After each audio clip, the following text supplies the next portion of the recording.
بسم اللہ الرحمن الرحیم۔ ناظرین، ایک بار ایک سامان سے لدا ہوا بحری جہاز محو سفر تھا کہ تیز ہواؤں کی وجہ سے وہ الٹنے لگا۔ قریب تھا کہ جہاز ڈوب جاتا۔ اس میں موجود تاجروں نے کہا کہ بوجھ ہلکا کرنے کے لیے کچھ سامان سمندر برد کرتے ہیں۔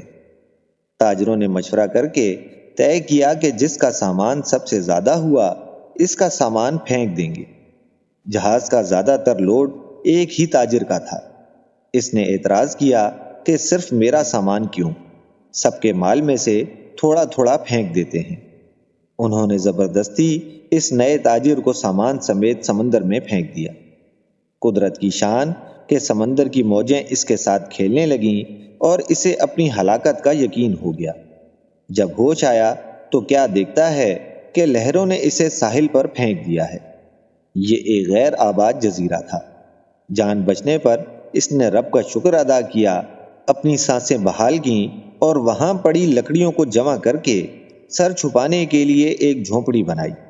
اگلے روز اسے کچھ خرگوش بھی نظر آئے تو وہ ان کا شکار کر کے گزر بسر کرتا رہا۔ ایک دن ایسا ہوا کہ وہ کھانا پکا رہا تھا کہ اس کی جھونپڑی کو آگ لگ گئی۔ اس نے بہت کوشش کی مگر آگ پر قابو نہ پا سکا تو اس نے زور زور سے پکارنا شروع کر دیا کہ یا اللہ، تو نے مجھے سمندر میں پھینک دیا، میرا سارا سامان غرق ہو گیا، اب میری کل کائنات یہی جھونپڑی تھی، اسے بھی جلا کر رکھ دیا، اب میں کیا کروں؟ یہ شکوہ کر کے وہ خالی پیٹ سو گیا۔ صبح جاگا تو عجیب منظر تھا۔ دیکھا کہ ایک کشتی ساحل پر لگی ہے اور ملاح اسے لینے آئے ہوئے ہیں۔ اس نے ملاحوں سے پوچھا کہ تمہیں میرے بارے میں کیسے پتا چلا؟ انہوں نے جو جواب دیا اس سے تاجر حیران رہ گیا۔ ملاحوں نے کہا کہ ہمیں پتا تھا کہ یہ جزیرہ غیر آباد ہے، لیکن دور سے دھواں اڑتا ہوا نظر آیا تو سمجھے شاید کوئی یہاں پھنسا ہوا ہے جسے بچانا چاہیے، اس لیے ہم تمہارے پاس آئے۔ پھر تاجر نے اپنا پورا قصہ سنایا تو ملاحوں نے یہ کہہ کر اسے مزید حیران کر دیا کہ جس جہاز سے تمہیں سمندر میں پھینکا گیا تھا وہ آگے جا کر غرق ہو گیا تھا۔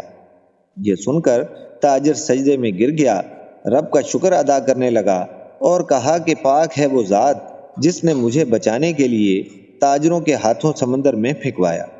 بے شک اپنے بندوں کے بارے میں وہی زیادہ جاننے والا ہے۔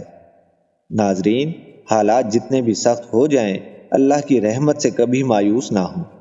ہر حال میں اپنے اللہ پر بھروسہ رکھیے کیونکہ وہ بہتر جانتا ہے کہ کیا کرنا ہے۔ آج کی کہانی کیسی لگی اپنی رائے ضرور دیجیے گا۔ ملتے ہیں انشاءاللہ بہت جلد ایک نئی کہانی کے ساتھ۔ اپنا خیال رکھیے گا۔ اللہ حافظ۔